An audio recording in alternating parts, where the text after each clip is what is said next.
Hey everyone, Andang here, very excited because today we're starting a brand new series here in LOTRO. Yes, we are starting Legacy of the Necromancer, the next area after Mordor.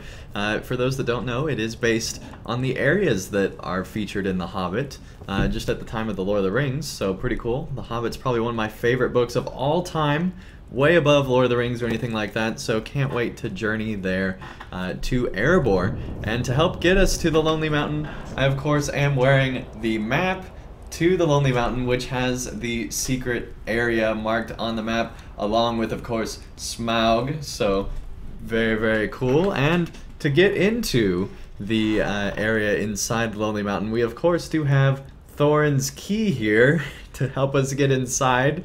Like I said, I'm very excited and a big Hobbit fan, and apparently, for those that don't know, Thorin's key, also a ballpoint pen.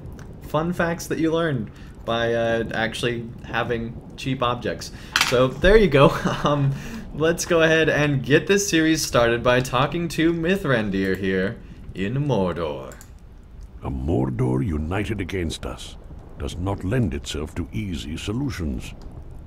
So yeah, for those of you that didn't watch Mordor, basically it ends with everyone uniting in a giant evil pact. And so now we're probably going to try to figure out what's going on, so let's get this started.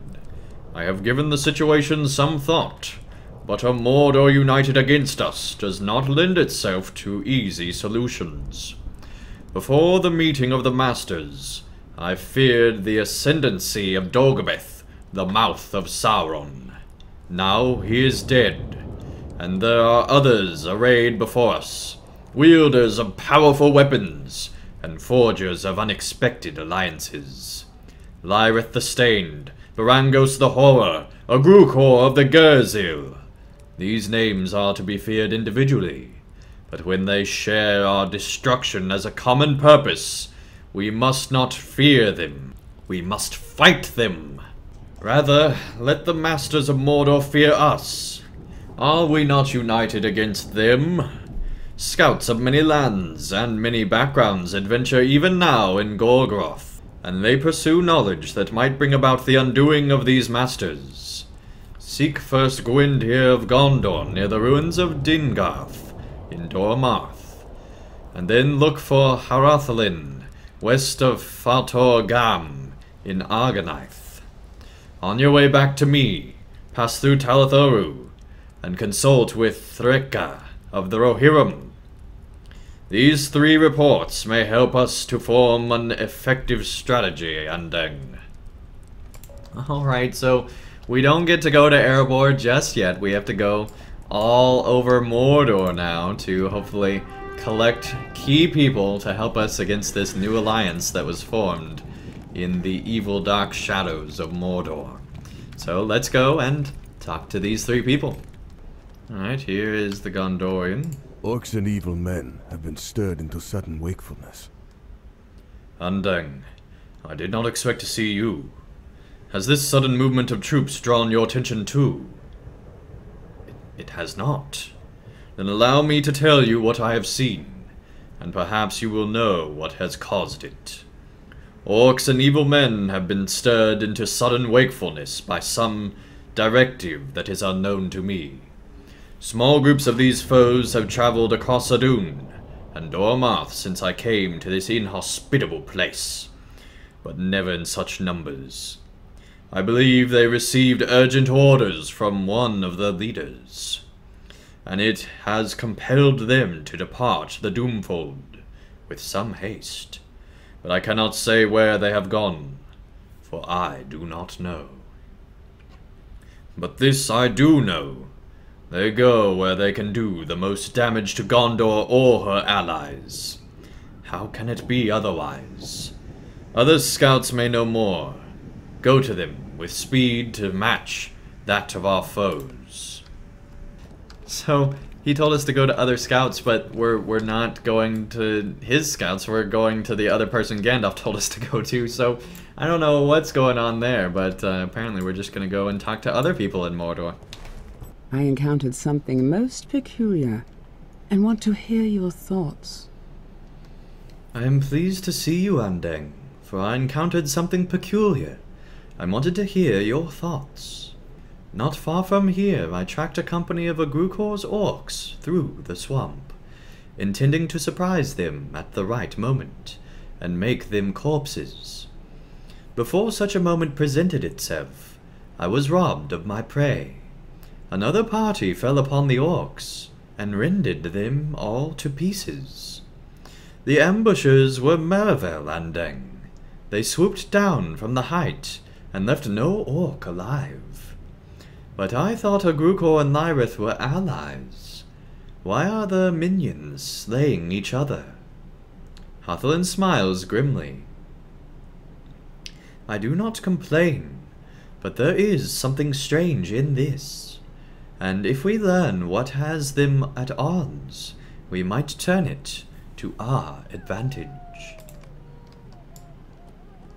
Alright, well thank you for that report. Again, we're not helping them, we're just getting a report. They could have literally sent anyone else to go talk to these people and just learn this information. There's no reason it has to be us. It's very unrealistic to have us go all over Mordor, but you know, it's LOTRO, so we'll give them the benefit of the doubt. This is part of what LOTRO does. I wish it didn't, but here we are. Whoa.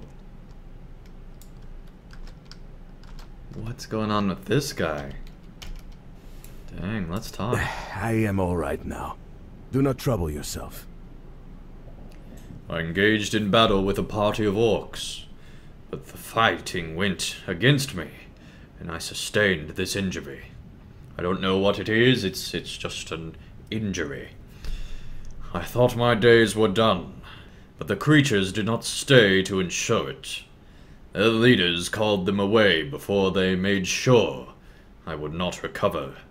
To think I would have names such as Flakash and Durchlas to thank for my life, but that is now so.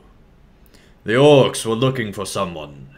They spoke of the Weeping Warrior as they departed. Their language is harsh and guttural. I could not make sense of much of the talk, but I think Agrukor ordered them to find this warrior at any cost. They split into two groups as they left me, and Plakash and Durchat planned to return to Durthang and Cirith Ungol to regroup. Do not worry about me, Andang.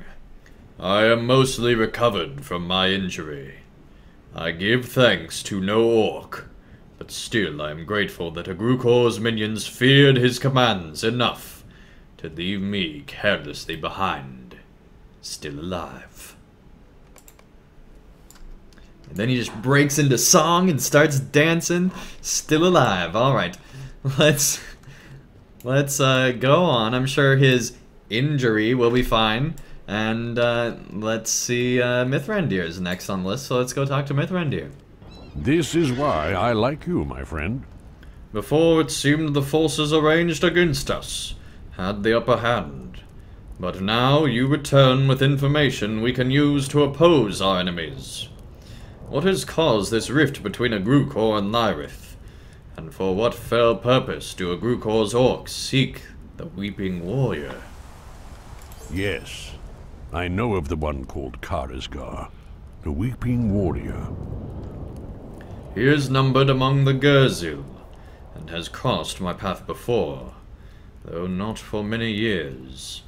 I have known him to be active primarily in the east and in the north, but in times of great strife, I have heard reports that he was seen further afield and in unexpected places. I find it curious that none have seen him in Gorgoroth of late, and you did not see him at the meeting of the Masters. He is missing, and his absence troubles me. Why did he not come to Gorgoroth when Sauron had need of him, as did others among the Gerzil? Why does Agrukor seek him now, and for what purpose? Field one of the leaders of whom Threka spoke, either Flakash or Durchlat, and you may learn why they search for Karazgar. Threka believed the orcs made for Durthang or Cirith Ungol. Go to one of those towers, and compel the orc to divulge his orders. Alright, the warrior missing. Well, we will definitely be doing that next time. Thank you everyone so much for watching. If you enjoyed this first episode of Legacy of the Necromancer, then leave a like down below, and I'll see you again real soon for more of LOTRO.